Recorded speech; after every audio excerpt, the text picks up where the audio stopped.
13 to 30 years వయసులో ఉన్న వాళ్ళు తప్పకుండా తెలుసుకోవాల్సిన విషయం ఇది. ఎందుకంటే మీ లైఫ్ మొత్తం డిపెండ్ అయ్యేది ఈ వయసులోనే కాబట్టి. అయితే గొప్పవాడిలా ఎదగొచ్చు లేదా దేనికి పనికి రాకుండా పోవచ్చు. కొంతమంది ఈ పాటికే ఈ వయసులోకి వచ్చి 40లోకి ఎంటర్ అయిపోయి చాలా బాధపడుతూ ఉంటారు. ఆ వయసులో ఎంత కష్టపడి పనిచేద్దాం అనుకున్నా ఏం లాభం ఉండదు. కేవలం ఏం చేయలేకపోయామని బాధపడుతూ కూర్చోవడం తప్ప ఇంకేం చేయలేరు. ఏది కొనుక్కుందాం అనుకున్నా చేతిలో డబ్బులుండవు. కనీసం ఒక చిన్న సొంతిల్లు కూడా ఉండదు.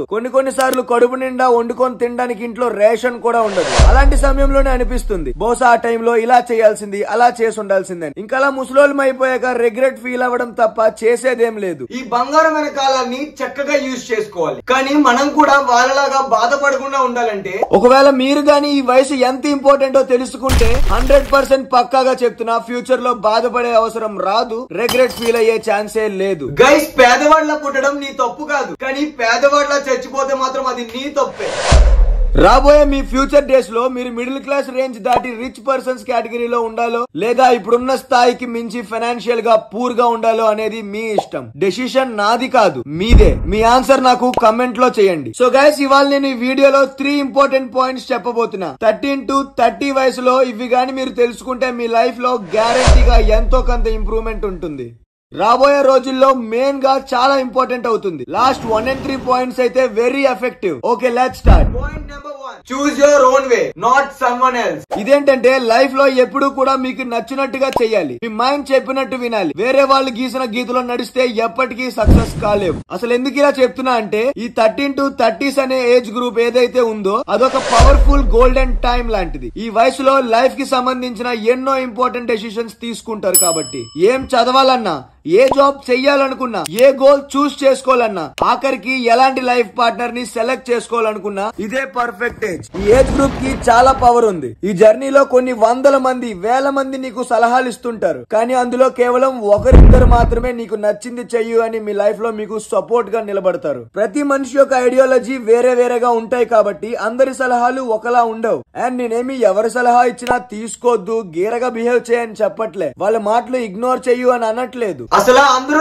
ఏం చెప్పాలనుకుంటున్నారో ఆ సలహాల్ని వినండి, కానీ ఏం నచ్చితే అదే చేయండి. మీ మనసు ఒకటి చెప్తుంది, ఆ మాటే వినండి. ఎట్టి పరిస్థితుల్లో కూడా ఎవడి లైఫ్ స్టైల్ ఫాలో చేయొద్దు, కాపీ కొట్టద్దు. ఎందుకంటే పలానా సక్సెస్ అనే చోటికి చేరుకోవాలని నువ్వు అనుకుంటున్నప్పుడు దారి కూడా నువ్వే క్రియేట్ చేసుకోవాలి. ఎవరేమనుకుంటారో అనే విషయం ఆలోచించొద్దు. వెళ్లేది నువ్వు, పొందేది నువ్వు, దెబ్బ తగిలేది, గాయపడేది నీకు, మళ్ళీ లేచి పరిగెట్టేది నువ్వు, ఆ తర్వాత సక్సెస్ అనుభవించేది కూడా నువ్వే. అందుకే దారి కూడా నువ్వే క్రియేట్ చేయాలి. నలుగురితో నారాయణ అనుకుంటూ ఉంటే ఆ గుంపులో నీకు సక్సెస్ వచ్చేసరికి నీ వయసు 40-50 అయిపోద్ది. అప్పుడు నేను వీడియో స్టార్టింగ్ లో చెప్పినట్టు లైఫ్ అంతా రిగ్రెట్ ఫీల్ అవ్వడం తప్ప పీకేదేం లేదు, సారీ చేసేదేం లేదు. Point number 2, don't worry too much about unimportant things. ఇదేంటంటే పనికిరాని వాటి కోసం అతిగా ఆలోచించొద్దు. ఈ టీనేజ్ అనేది గోల్డెన్ టైం. ఇలాంటి గోల్డెన్ టైం పీరియడ్ లో అక్కర్లేని వాటి కోసం ఎక్కువగా ఆలోచిస్తే నష్టం తప్ప లాభం ఉండదు. ఫర్ ఎగ్జాంపుల్ చెప్పాలంటే, ఒకవేళ ఎవరో ఏదో అన్నారు మిమ్మల్ని, వాళ్ళు అన్న కొన్ని మాటలు మీ మనసుని చాలా బాధ పెట్టాయి అనుకోండి. సరే, అంతా అయిపోయిందిగా, ఇంకా వాళ్ళు ఏదో అనేసారు, నువ్వేదో అనేసావు, వాళ్ళు ఏదో అన్నారు, నువ్వు ఏదో అన్నావు, అయిపోయింది కదా మ్యాటర్. ఇలా అనుకొని అన్ని వదిలేసి కామ్ గా నీ పన్ను చేసుకోవాలి.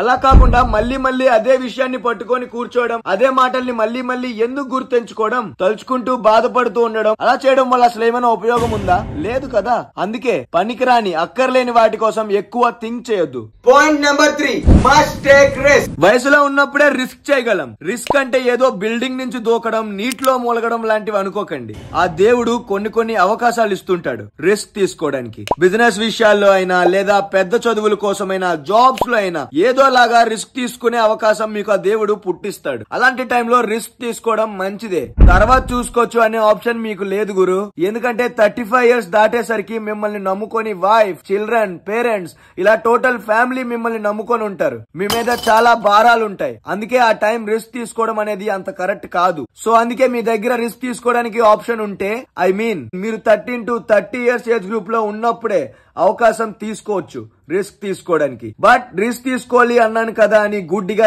ఎస్ ఓకే అనుకుంటూ ముందుకు వెళ్ళిపోవడం కాదు. 1-2 సార్లు ఆలోచిస్తూ ఆచి తూచి డెసిషన్ తీసుకోండి. ఈ ప్రపంచంలోనే రిస్క్ కోసం అతి పెద్ద ఫేమస్ కొటేషన్ ఉంది, అదేంటో చెప్తా వినండి. If you risk nothing then you are risking everything. దీని అర్థం ఏంటంటే, ఇప్పుడు మీరు రిస్క్ తీసుకోకపోతే మీ లైఫ్ మొత్తం రిస్క్ లో పెట్టినట్టే. మీరు నిజంగా మీ లైఫ్ లో ఏదో ఒకటి సంథింగ్ బిగ్ చేయాలనుకుంటే అప్పుడు మీరు సంథింగ్ బిగ్ రిస్క్ చేయాల్సి ఉంటుంది, బిగ్ రిస్క్ తీసుకోవాల్సి ఉంటుంది. అప్పుడే మీ లైఫ్ ని నెక్స్ట్ లెవెల్ కి తీసుకెళ్లొచ్చు. గైస్, ఇవాళ మనం 3 పాయింట్స్ తెలుసుకున్నాం ఈ వీడియోలో. Choose your own way, not someone else. Don't worry too much about unimportant things. Must take risk. ఈ 3 పాయింట్స్ లో మీకు ఏ పాయింట్ నచ్చిందో కమెంట్ చేసేయండి. అలాగే వీడియో చూసాక మీ మైండ్ లో ఏ మాత్రం ఫైర్ పుట్టినా ఎలా ఫీల్ అయ్యారో కమెంట్ చేసి చెప్పండి. అప్పుడే నాకు మీ ఫీలింగ్ అర్థమవుతుంది క్లియర్ గా. వీడియో నచ్చితే do like, share, subscribe to our channel. And already మన సబ్స్క్రైబర్ అయితే బెల్ ఐకాన్ క్లిక్ చేసి ఆల్ లో ఉందో లేదో చెక్ చేసేసుకోండి. మళ్ళీ ఇలాంటి ఇంకో పవర్ఫుల్ వీడియోతో మిమ్మల్ని కలుస్తా. Thank you for watching. జై హింద్.